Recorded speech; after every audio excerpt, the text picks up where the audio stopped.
Yo, what's cracking everyone? Ericship 111 here. Now, more often than not, all video games will have patches or hot fixes throughout its life, and Horizon 4 is no different. This is to make sure that the game is running at its best with the least amount of bugs and glitches that could be exploited, which could drastically ruin the game. Usually, most of the patches Playground Games make in Horizon 4 are written down on their patch notes on their websites to provide transparency towards the community. However, not all patches or changes are announced, and they secretly slip through in hopes for us to never or find out a lot later. Now, I have done a similar video like this in the past, which if you want to check it out, it will pop up at the end of this video, but for today's video, we'll be looking at 6 secret changes that the developers never told us in Forza Horizon 4. Starting off with number 1, name changes. You would think that when Playground Games added cars into the game, whether it's at launch or through the festival playlist, their name title will always remain the same. But unfortunately, for 2 very special vehicles, the devs decided to look at their names and secretly change them, hoping that none of us would notice. But of course, we did. The first car was this, originally named as the Lamborghini Aventador LP750-4 SV. It has now been shortened to the Lamborghini Aventador Super Veloce. Certainly a lot easier to say, but given many of the other Lamborghinis still have LP in their name, I'm curious as to why it just became Super Veloce. Was it to match the same name layout of the Huracan Performante? Or some people have even speculated it is due to the future arrival of the Aventador SVJ, which to be honest I highly doubt. And the other car was this, now known as the Rimac Concept 2.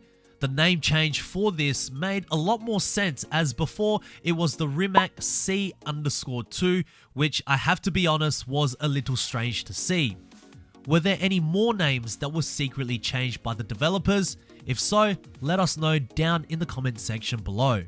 Number 2, dancers were removed.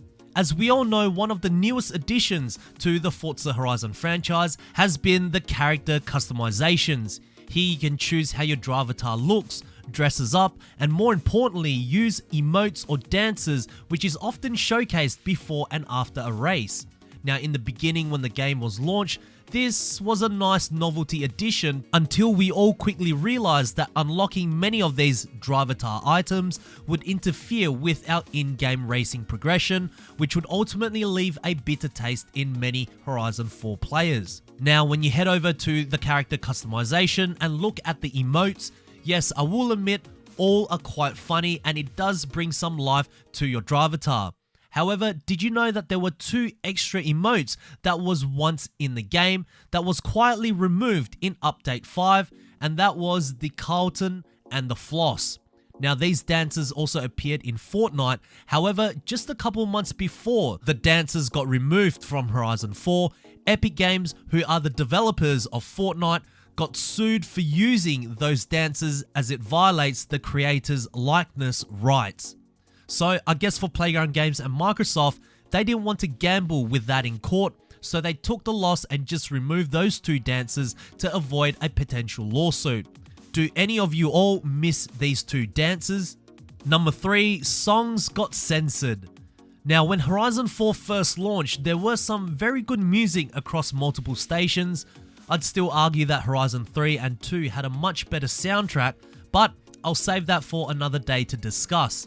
However, within 6 months into the game, Playground Games began slowly censoring some songs, which would remove words that to many of us were not even controversial at all.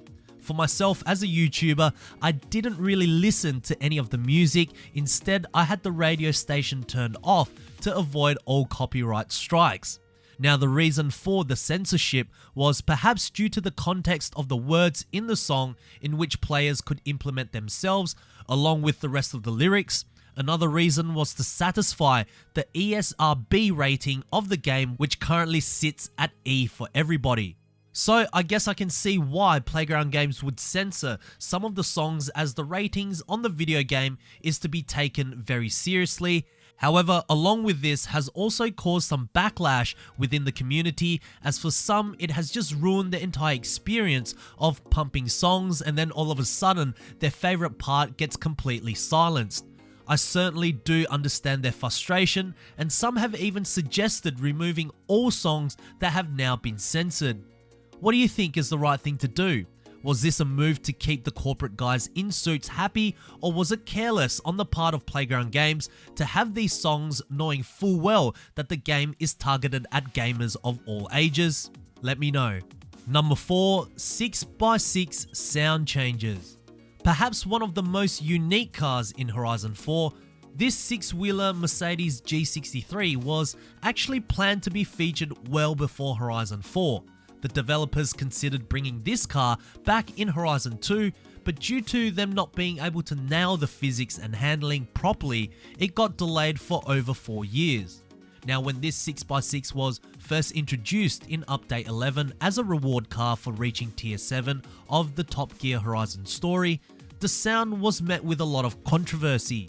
I know, not necessarily a surprise for Forza Horizon 4, but for those who remember, the engine note was completely off.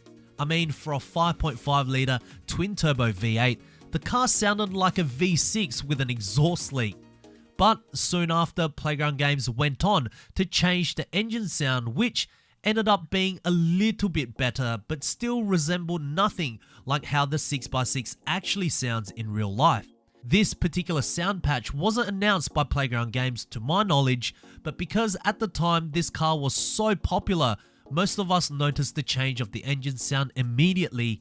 But I do hope for future Horizon titles, no more shortcuts with the engine sounds, as it's slowly becoming a meme. Number 5, AE86 Fog Light option. So, as the second returning Toyota back in the Forza franchise, we were all very excited to see what customization options were available for this Sprinter AE86. To be honest, the options were quite okay, nothing that was new that we haven't seen before. However, just not long after the release of the car, Playground Games quietly added an extra front bumper option that I believe has never been in the Forza franchise before. Please correct me if I'm wrong, but the infamous yellow fog lights were added not long after the release of the AE86. This certainly made many Initial D fans very happy, as it's essentially a very iconic look for the car. Now my question is, why was this added later on and not immediately when the car was first launched?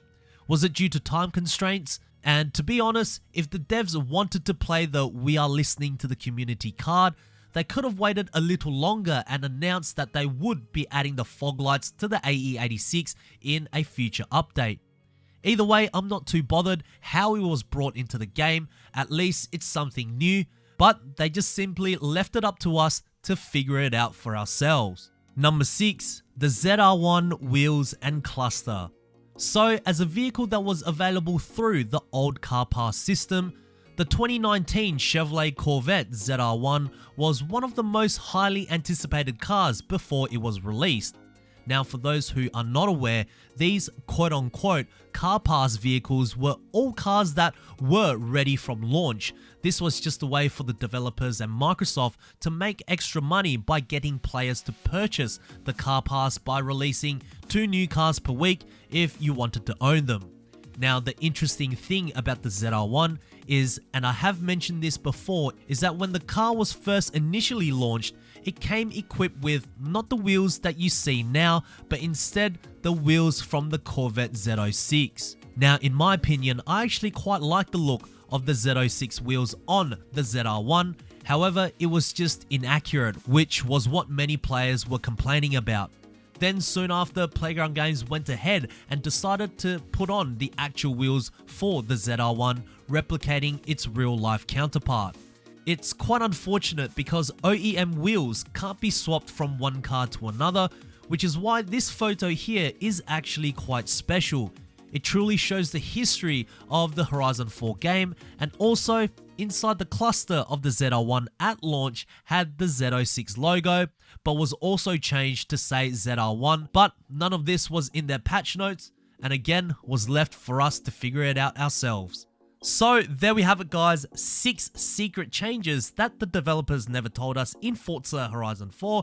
Let me know what you guys think of this video. Are there any secret changes that Playground Games have made that never told us that I didn't feature in this video? Make sure to write it down in the comment section below. I do read your comments, guys. And if you guys did find this video interesting, please make sure to smash the thumbs up button. That would really help me out. And lastly, if you guys would like to see more Forza Horizon 4 content right here on this channel, make sure to click the subscribe button with notifications turned on, and I hope to see you guys in the next video. Peace.